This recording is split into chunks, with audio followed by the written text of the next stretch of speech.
तो दोस्तों आज हम फिर से आपके लिए लेकर आए हैं देश दुनिया की सभी ताजा बड़ी खबरें। फटाफट एक एक कर विस्तार से आज आपको बताएंगे, तो वीडियो को अंत तक जरूर देखें। दोस्तों वीडियो बनाने में हमें काफी मेहनत लगी है, तो वीडियो को दिल से लाइक कर दीजिए। दोस्तों पहली खबर में आपको बता दें कि चीन में मुसलमानों पर हो रहे अत्याचार पर हुआ खुलासा। गुप्तंगों में करंट लाकर मुसलमानों के मारे जाते हैं कोड़े, जिनपिंग की बड़ी मुश्किलें।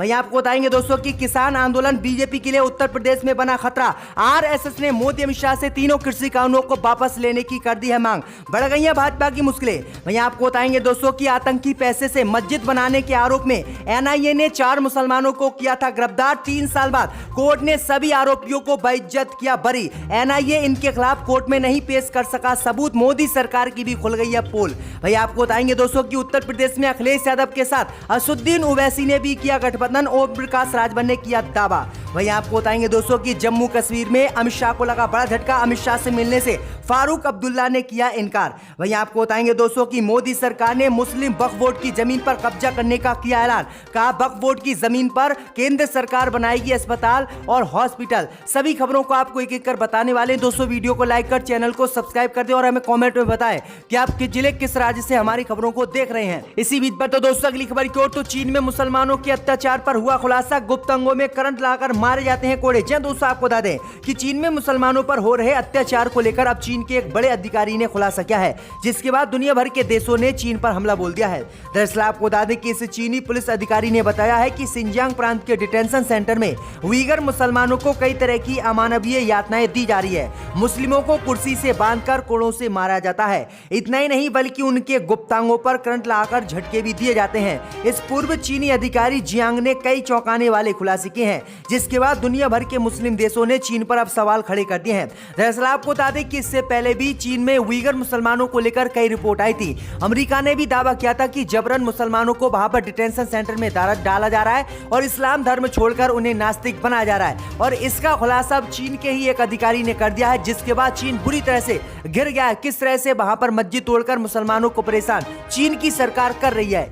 इसी बीच पर तो दोस्तों अगली खबर की ओर, तो किसान आंदोलन बीजेपी के लिए बना खतरा। आरएसएस ने कृषि कानून वापस लेने की मोदी से की अपील। जी दोस्तों आपको बता दें ये बड़ी खबर सामने निकल कर आई दोस्तों की केंद्र सरकार के 3 कृषि कानून के खिलाफ दिल्ली में पिछले कई महीनों से पंजाब, यूपी और हरियाणा समेत कई राज्यों के किसान धरना दे रहे हैं। और अब पंजाब, यूपी और उत्तराखंड में अगले साल विधानसभा चुनाव होने हैं। ऐसे में किसानों का सरकार के विरोध में खड़ा होना बीजेपी के लिए मुसीबत बनता जा रहा है। और अब आरएसएस ने भी भाजपा को खतरे की झंडी दिखा दी है और उससे प्रदर्शन कर रहे किसानों तक पहुंचने के लिए कहा है। आरएसएस ने बीजेपी को उत्तर प्रदेश में अपनी सरकार बचाने के लिए अपना स्टैंड बदलने की सलाह दी है। आरएसएस ने कहा कि पार्टी को यह सुनिश्चित करना चाहिए कि तीनों कृषि कानून रद्द चुनाव से पहले होंगे या नहीं। वहीं आपको बता दें कि आरएसएस ने साफ कहा है कि अगर किसानों का विरोध बीजेपी ने उत्तर प्रदेश में किया तो उत्तर प्रदेश में बीजेपी चुनाव हार जाएगी। इसलिए आरएसएस ने सलाह दी है कि केंद्र की मोदी सरकार किसानों से बात करे और कृषि कानून का समाधान निकाले। अगर किसान कृषि कानून को रद्द करवाना चाहते हैं तो केंद्र की मोदी सरकार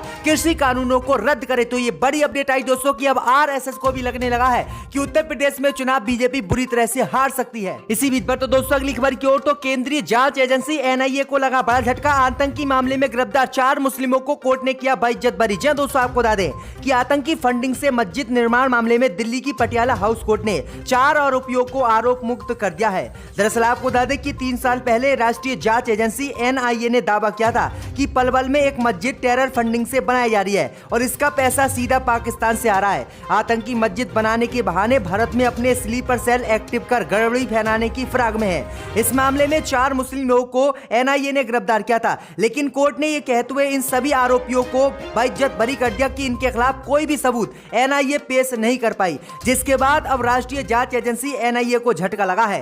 वहीं आपको बता दें कि अब सवाल उठ रहे हैं एनआईए पर कि आखिरकार एनआईए मुसलमानों को ही क्यों गिरफ्तार करके जेल में डाल रही है, जबकि उसके पास पर्याप्त सबूत भी नहीं होते हैं। और पर्याप्त सबूत ना होने के बावजूद भी एनआईए लगातार मुस्लिम युवाओं को गिरफ्तार करके जेल में डाल रही है, जिसके बाद ये बड़ा झटका एनआईए को लगा है और कोर्ट ने बेइज्जत सभी 4 आरोपियों को बरी कर दिया है। तो ये बड़ी अपडेट आई दोस्तों।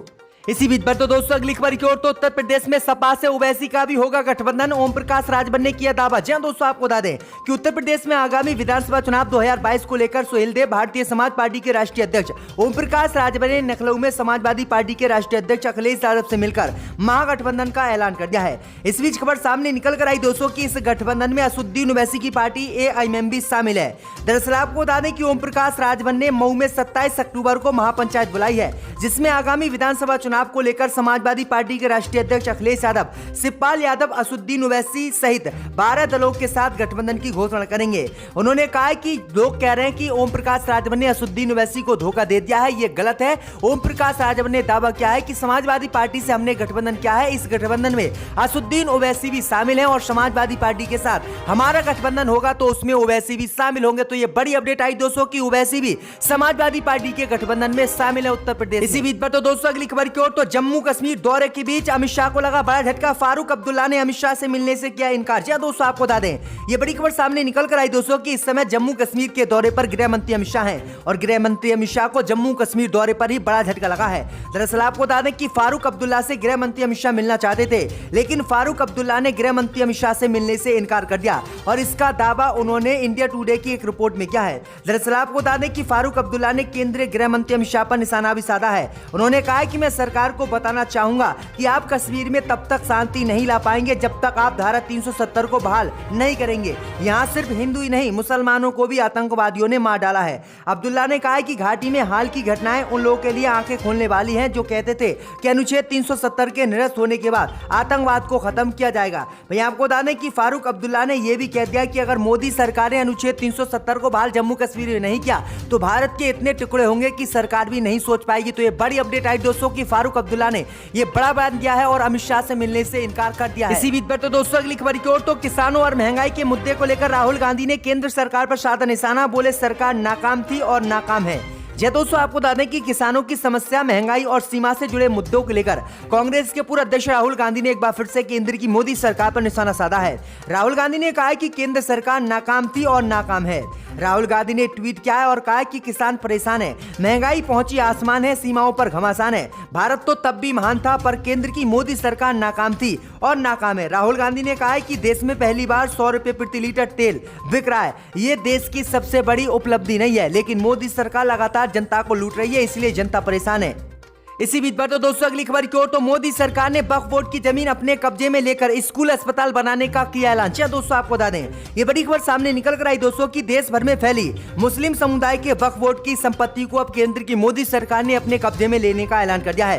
दरअसल आपको बता दें कि केंद्र की मोदी सरकार ने ऐलान किया है कि मुस्लिम समुदाय की जो वक्फ बोर्ड की जमीन देश भर में खाली पड़ी है, उस जमीन को केंद्र की मोदी सरकार अपने कब्जे में लेगी और इस जमीन पर स्कूल और अस्पताल बनाए जाएंगे। जिसके बाद देश के मुसलमानों ने इसका विरोध किया है। मुसलमानों ने कहा है कि मंदिरों सहित अन्य कई चीजों की, हिंदू धर्म की जमीन भी खाली कई हजार एकड़ देश में पड़ी हुई है।